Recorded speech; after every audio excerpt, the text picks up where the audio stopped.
Then on Sports Central, we go over our next scheduled preview of this offseason, and it's going to be over the Oregon Ducks, one of the top teams in the Pac-12 in the 2021 season.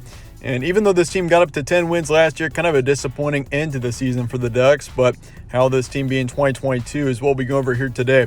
We'll be going over the players this team will be losing, who they'll be returning, and also looking at their schedule for the first time this offseason, starting out with some notable games from last season. And once again, good season for this team. 10-4 is not a bad record at all. This team was the runner-up in the Pac-12 last season. But once again, the ending to the season was just definitely not a satisfying one for the Ducks. I mean, this is a football team that really looked good for a long time last season. They beat Ohio State in Week 2, 35-28, and that's a win that really ignited this football team, it seemed. They beat UCLA in late October, 34-31. That was a good win. Beat Washington by 10 as well. Beat Oregon State, which Beavers were a pretty good team last season. Beat them 38-29. But they lost to Utah. Utah was the kryptonite of this football team last season. They got blown up by them in the regular season, 38-7, and lost to them in the Pac-12 title game, 38-10. So that's kind of where things kind of slid there, was that regular season loss in a night game against Utah, and they just came out flat against the Utes in the Pac-12 title game. Also lost to Oklahoma in their bowl game, 32-47.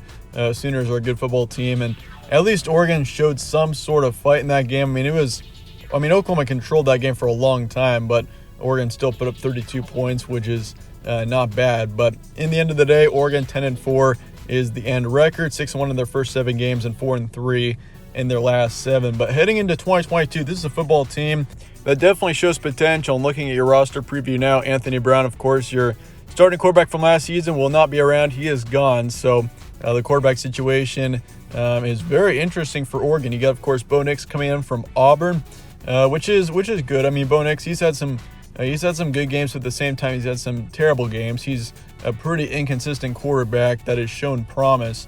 That's what I can say about Bo Nix. I mean, he's a quarterback that, I mean, his stats aren't terrible with Auburn. He, once again, definitely shows potential, but, I mean, at the end of the day, his ceiling is not very high. So that is something to keep in mind here. But going from the SEC to the Pac-12, from the toughest conference in college football to, let's just say, a much easier conference to win games in.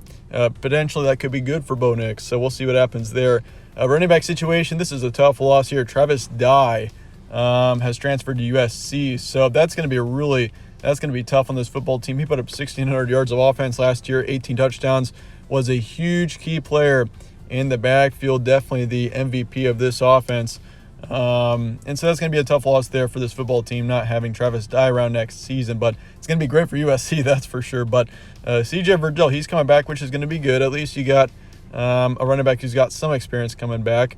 And also, I mean, Anthony Brown too, he had a tremendous amount of rushing yards last season, nearly 700 yards and 9 touchdowns. So you're losing a top rusher there as well. I mean, Anthony Brown, overall, if you look at him last season, his stats really look pretty good overall. So, I mean, he was a quarterback that I'm sure at times, I mean, he had his ups and downs, but he definitely, I think, is a quarterback that, I mean, he's a dual threat quarterback, and definitely, I mean, he rushed the ball very well last season. But CJ Verdell, your second running back's coming back. He put up 480 yards of offense, 7 touchdowns, and you also got Byron Cardwell also coming back, who is your third running back in the backfield as well. So backfield overall has got some pretty good depth. But Travis Dye, obviously that's going to be a tough loss. He put up nearly 1,700 yards on the season last year. Receiving core, Devin Williams is gone, so he was your top receiver last year, put up nearly 600 yards of offense. So that'll be a tough loss. But then he got Chris Hudson coming back, who put up just over 400 yards and 2 touchdowns last year. So he'll be your top receiver coming back. But you do lose your third then in Johnny Johnson III, who put up just over 300 yards. So receiving core loses a couple. Obviously, your backfield takes a hit with Travis Dye. And the quarterback situation, I'm not too concerned about it. I think Bo Nix, he's got enough experience now to the point where I actually think he'll be successful next season. I think he's going to do just fine with Oregon, and I'm really looking forward to seeing how he does. It's definitely one of the intriguing stories of the Pac-12 is Bo Nix transferring from 2 very different schools. So we'll see, but I definitely think Bo Nix will have some good success. But looking at the offensive line, you lose 1 on there. You lose 1 on the defensive line, 1 linebacker, and 1 in the secondary. So defensively, this team actually looks pretty good returning production-wise. But once again, the main concern on this football team returning production-wise is On the offensive side, a few skill players. So we'll see what happens. But potential dark horse contender in 2022, I think this team has a chance. I mean, last year I kind of thought it was their year just based off of the amount of talent that they had, plus how they were playing for a good chunk of the season. But moving forward into 2022, I think Bo Nix is going to have a huge influence on how this team does next season.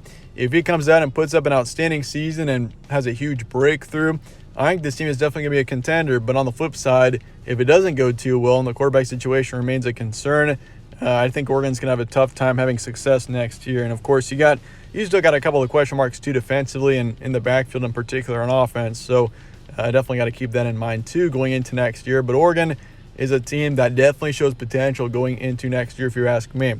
Transfer portal and recruiting going into next year, and obviously this team has been they've had some significant changes in the transfer portal. Bo Nix coming in from Oregon once again, Travis Dye going to USC, Jordan Riley coming in from Nebraska on the defensive line, safety Christian Gonzalez coming in from Colorado, Micah Pittman, a receiver, going to Florida State, and of course you got DJ James and Jason Jones both going to Auburn. So Auburn and Oregon have kind of had an interesting relationship in the transfer portal there. Some huge changes by both teams. But then recruiting-wise, this team is ranked 25th right now, Pac-12 number 3. So in the Pac-12, they're in the top quarter, which is a good sign. But nationally, I mean, 25 isn't quite as high as you'd probably hope for. They got 7 4-star recruits coming in and 8 3-star recruits coming in. So overall recruiting, not terrible for Oregon, but definitely not something that stands out incredibly. But that being said, let's look at your schedule now going into next season. Of course, you got a very interesting schedule. You start off the season with a huge game against Georgia. That's going to be a massive one in a neutral location, which it's in Atlanta. So, I mean, it's kind of tough to say it's a neutral location considering it's in Georgia. But that said, that's going to be a huge game there in week 1. Eastern Washington in week 2, BYU as well. So your non-conference games are tough. Then you got Washington State, Stanford, Arizona, UCLA, California, Colorado on the road. Then Washington, Utah at the end of November. And then Oregon State as always to finish out this season. So a lot of intriguing games here for Oregon next season, and it definitely is one of, if not the toughest schedule in the Pac-12 as well going into next year. So it's a tough schedule, but, I mean, that could potentially be good for Oregon. I mean, if you win through this schedule, you go to the college football playoffs. So, I mean, it's a tough enough schedule to the point where there's no questioning that this team should be in the playoff if they do go undefeated here. But that said, look here, first 6 games here, Georgia, of course, that's going to be a huge game there in week 1. But Georgia, I think in the end, I'm going to favor them in that game right now. And obviously, I'm not going to be picking every single game, win or loss, right now. We'll do that in our official predictions coming in the late spring and summer. But that Georgia game right now, I'm going to favor the Bulldogs. Just because, I mean, Georgia, it's basically a home game for them. It's in Atlanta. And, I mean, this is a Bulldog football team that just won the national championship. So that's going to be a tough one for Oregon there. I expect it to be close, but I'm going to favor Georgia for right now. Easy win against Eastern Washington. BYU, Washington State, both really interesting games. That BYU one in particular, but I'm going to favor the Ducks there. Stanford, Arizona, both, I would say, are pretty easy wins right now as well. Both teams, obviously, I mean, Stanford was just 3-9 last year, and Arizona was probably the worst team in the Power 5. So definitely something to keep in mind there. But looking at the second half there, you got UCLA. It's a tougher half in your second half of your schedule. You got UCLA, obviously a good team there. California, Colorado on the road. Then you got Washington at home. Then Utah. That's going to be a huge game. Obviously, Utah was the kryptonite of this team last year. So, I mean, definitely this team is going to want to come out and beat them this time around. But we'll see what happens there. And then Oregon State, of course. I'm going to favor Oregon in 5 of those 6 last games. I think Utah right now, I'm going to favor the Utes in that game just because I'm slightly more confident in the Utes right now than I am with Oregon. I think Oregon just has a few more question marks versus Utah. If you look at the Utes, they got Cameron Rising coming back. They got an outstanding offense. That offense is going to be phenomenal going into next year, and defensively, they're only gaining depth. So Utah, I really like that football team. I hate to say it for you Oregon fans, but Utah are probably my favorite to win the Pac-12 right now, just based off of the amount of talent that's there. And, I mean, that's a football team that was a huge surprise team last year, and going into 2022, they're returning a lot of that team that we saw in 2021. So I'm going to favor the Utes right now in that game, but otherwise I'm favoring Oregon in 10 out of 12 of their games right now. Record projection is going to be 9-3 to 11-1. So once again, I do expect this team to definitely be a contender. I'm not sure that this team, I mean, Pac-12 title is definitely within reach for this team next year. With the amount of talent that there is there, but once again, a few factors such as Bo Nix are definitely going to have a huge influence on that. But that's it. Let me know your thoughts in the comments below on this prediction, and I appreciate you guys all watching as always. Stay tuned for more from All Sports Central. Catch you guys all in the next one.